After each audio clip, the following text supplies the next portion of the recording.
Welcome to the episode of Toys Class. Today we're talking to Kraig. He used to be one of our instructors, a Captain in America's fan, and he's also the champion of ED Webs at Belly Stands. Hope you enjoy it. And I'm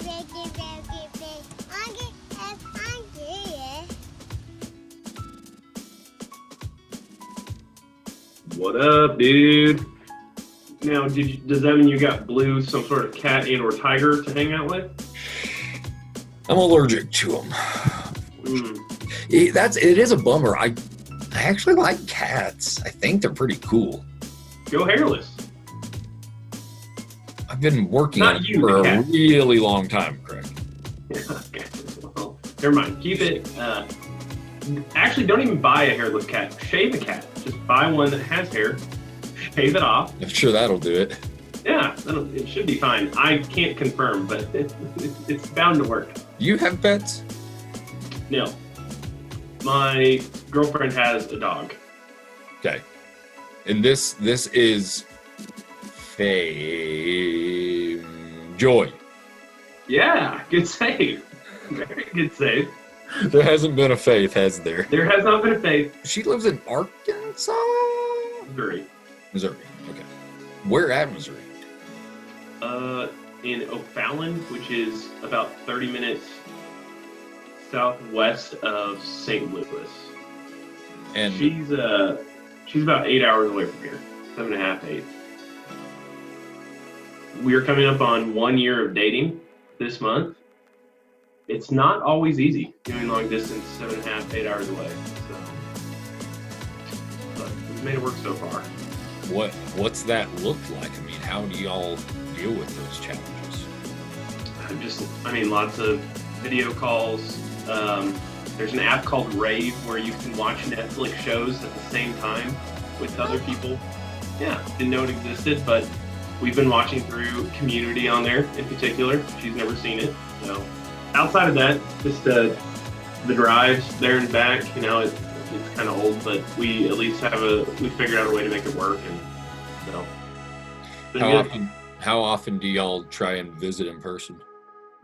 Almost every weekend we're seeing each other face to face. Either I'm going there or she's coming into Oklahoma. So we actually went to Broken Bow. Have you ever been there, Corey? I hadn't. Broken Bow's beautiful. That actually is a diamond in the rough in Oklahoma.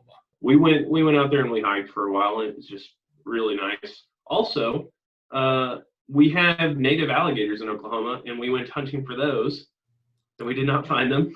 But it's a part of that weird part of Oklahoma that doesn't match what we're used to seeing. So it was cool. So we stopped at O'Reilly's, and they told us because of the COVID that they couldn't check engine light for us. And so I tried to make the sound to the guys at O'Reilly, which is always a fun time where you're like, yeah, it was like. Man, so I got that truck from Clete in 2006. So yeah, it probably wasn't too long after that whenever something went down, you needed a truck. I was like, oh, hey, I got this thing sitting here. If you can get it running, have at it. Which I did. And after I put, to me, a lot of money into that truck, I hydroplaned like the first time I got it back and just ruined the back axle really bad, the rear axle. So yeah. It was so like, I was asking for it. I had the windows down. I was playing music real loud because I was so excited to have it. And I hydroplaned on a corner. And I was like, oh my goodness. So it was at OC, and the OC police officer shows up. And he's like, I'm just so sick of idiot teenagers existing. And I'm like, I don't know what happened. There was a puddle, and then there was a ditch. And so he just, we finally got it towed away, but after I ruined that rear axle, that truck was just kind of toast. So it was an older truck. At that point, it was 19 years old. If it was 2009, yeah. It was 90. Odd series of events to all precede any of us even really knowing what New Hope was. Fast forwarding from that point in 09 to when did you start at New Hope? It was not long after you started there, but it was 1 year. What do you remember about that? I mean, I still feel it kind of in my stomach, just being nervous about it. Because I had always volunteered at Memorial Road with very little responsibility. I led a small group with Skylar, and it always went real smooth, but it was my level of support was all volunteer. I was never hired on to do anything like that. And so I just didn't know how to approach it, but I was like excited, right? Because I wasn't sure what I wanted to do, but I just knew that working with you sounded great. I loved working with the kids at Memorial Road when I was volunteering. So I was like, I need to just take a chance at this. There's not a new Kraig that came in after Kraig left. That's just sort of a presence that New Hope doesn't have anymore. And it's not, the end of the world, but it is different. And I love looking back at those times and being able to kind of relive some of that. And way before that, because you and I have known each other.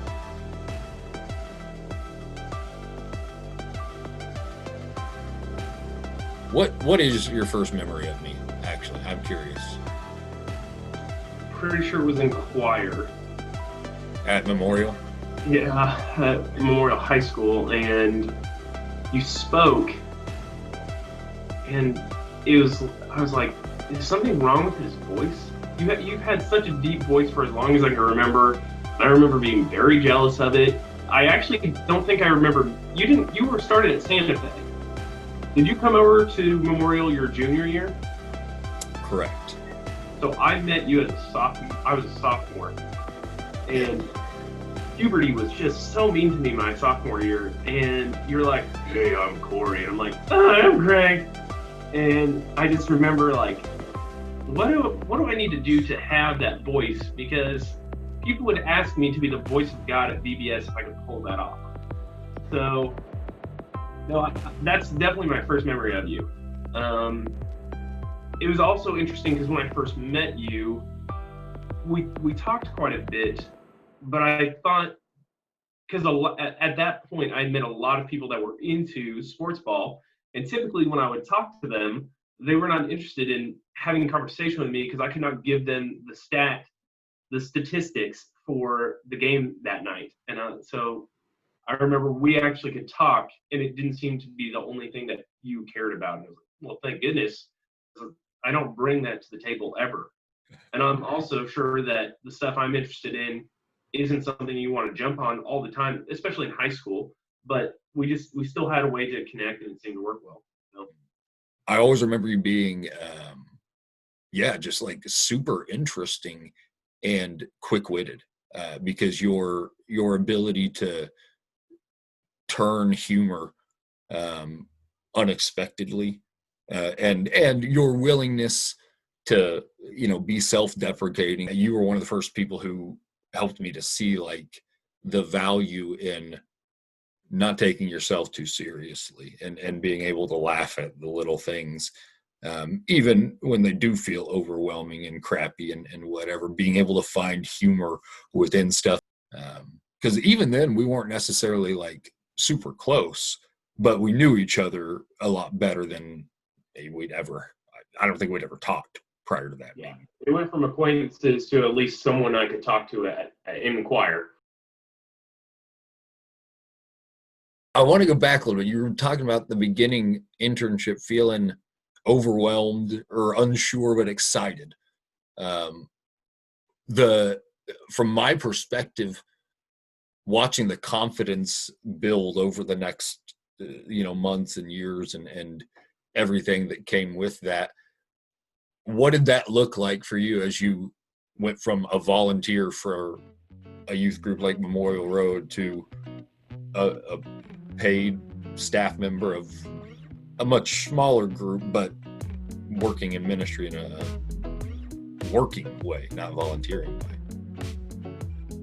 I think my biggest fear was, in my head, I had to be the youth ministers I grew up with and lead all the time and give these lessons that were groundbreaking, something that changed someone's life at least once every other lesson or something. I know that as teens, it's hard to hear that. But for me, there were tons of times in my childhood and into my teenage years that those guys had done that for me. And so thinking that that was my role was really terrifying. But I learned pretty quickly a couple things. One, I'm not that type of youth worker. I'm not the one that's going to lead the big lesson. I have stage fright. You know that. Anyone who knows me from New Hope knows about that. So it's not a secret, but that kind of makes me stumble sometimes. It makes me feel a little uncomfortable in that spot. But I have some spots that I feel like, not to brag, but maybe I shine more in, and that's in one-on-one relationships or smaller group, especially discussion time. I really love that, and that kind of became my little spot, at least at the beginning. And the other things I learned was that working with you in New Hope, it's crazy how much that either you adopted New Hope's attitude or New Hope adopted your attitude, but it was identical. It was so laid back. Schedules were like, they didn't exist. No one even said schedule. If you did, you actually got scolded a little bit. And it just was, it was so smooth and there was so little pressure. It's just teenagers looking for a connection. And I remember like, oh man, I could dig that. That's something I can get on board with, because they just want to know a little bit about me, which I probably share too much of most of the time, so that's perfect. And it also helped me realize, oh, yes, those lessons were super important and they impacted me and helped me grow. What really helped me grow is the fact that those youth ministers cared about me. They asked me, you know, how I got that burrito stain on my shirt. They asked me about my life, and a lot of them knew me really well. And even more so, the interns that, you know, had those same responsibilities. They weren't on stage teaching. Their job was to try to get to know any of the 500 kids in the Memorial Road Youth Group. So I just tried to adopt that mindset and just take a big breath, because you did not put a lot of pressure on me to lead lessons. I think I only led, I mean, it's a really small number in my time there, but I also just try to remember, again, that's not necessarily what my type of youth ministry brought to the table. So, Yeah.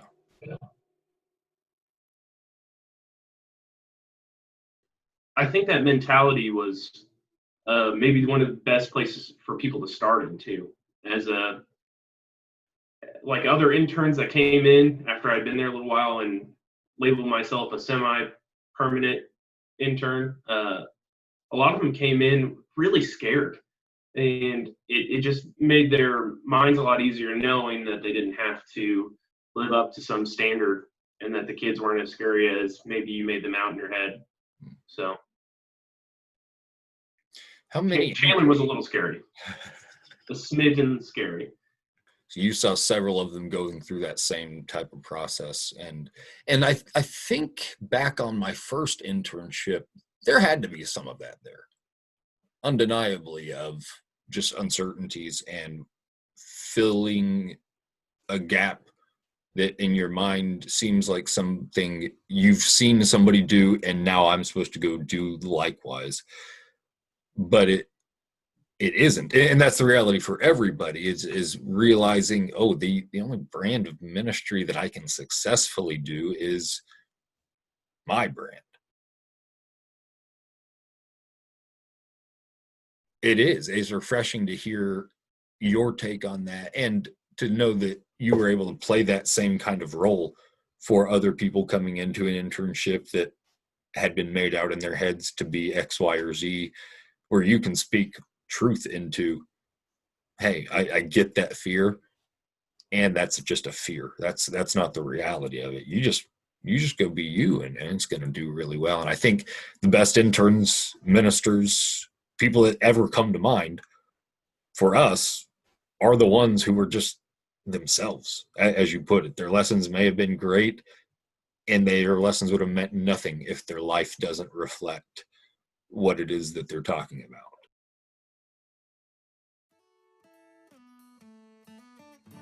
Yeah, New Hope, man, the lessons that we kind of learn just from the body as a whole are continual, and Munchkin Minute, I think, in conjunction with Living Water, have always just served to be these teaching entities of, you have no idea what you're about to get, and this very well may be the Spirit of God giving you exactly what you've been looking for today.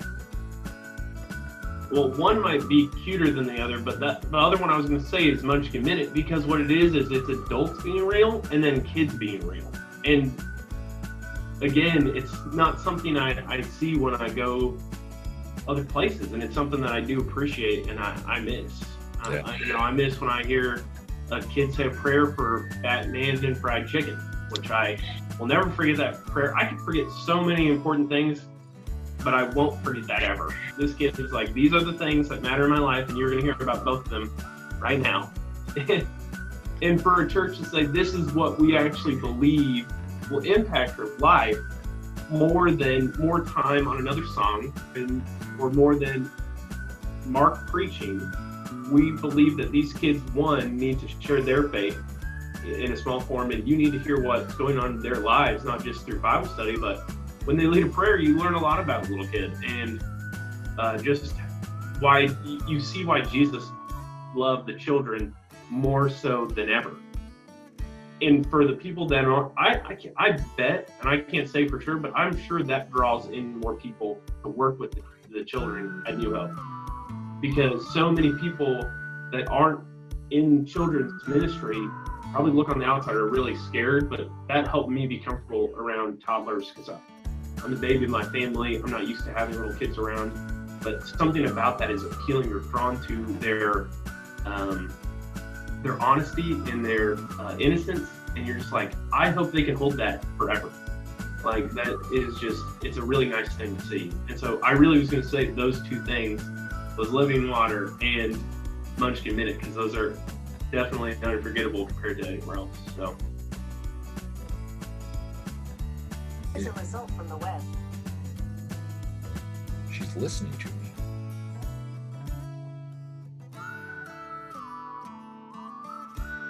If you want to talk about something I don't miss from New Hope, I don't miss lock-ins, which are terrible anywhere as a not teenager. Holy cow, those are the worst. And then the other thing, senior salutes. It's crazy to me how much it boils my blood thinking of our nights that we did lock-ins where we just complimented teenagers. That's what those are. That's a lock-in to compliment seniors.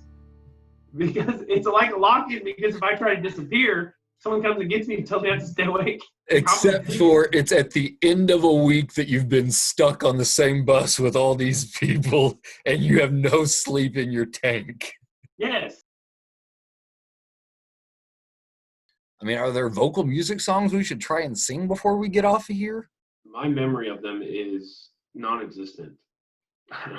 I can tell you the first time I was in that class, so I had just come out of being homeschooled. So I went from hanging out with my mom to hanging out with 700 teenagers, and everyone is aware of my stage fright, but not anyone at Edmond Memorial High School.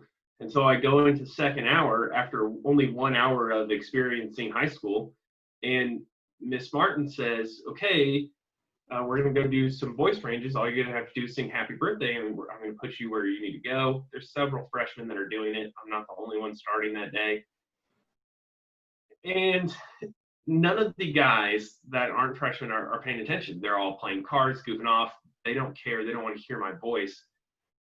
I'm like third in line. The other guys do fine. I start singing Happy Birthday, and in the middle of it, my stage fright takes me, and I cry. And so in the middle of a young boy singing Happy Birthday, he starts crying and still tries to sing. It's like, Happy Birthday. And the 50 other dudes that aren't freshmen that didn't care now care, and they were watching little boy Kraig cry to Happy Birthday and thinking that I had some rough birthdays growing up. And so freshman year was a rough time. In choir too. Sporting events with 80,000 people in the stands, that's not going to happen for a while. I've lost sleep over that, actually. I assume that would be your biggest hiccup. I mean, that scene from The Waterboy. How do you film that scene from The Waterboy, Kraig, without being in a stadium? Part of my childhood wouldn't have existed in this pandemic. And I would say it defined me as a human being. And I would have missed out on the opportunity to be truly the star of The Waterboy in 1995. No, it came out in 96. I told you it was your personality. But the deciding factor when hiring you on as an intern was your IMDb page. All right, man. Enjoy the rest of your day. Be good. Corey, take it easy. Proud of you. Stay safe. See you, man. We'll see you. Love you. Bye.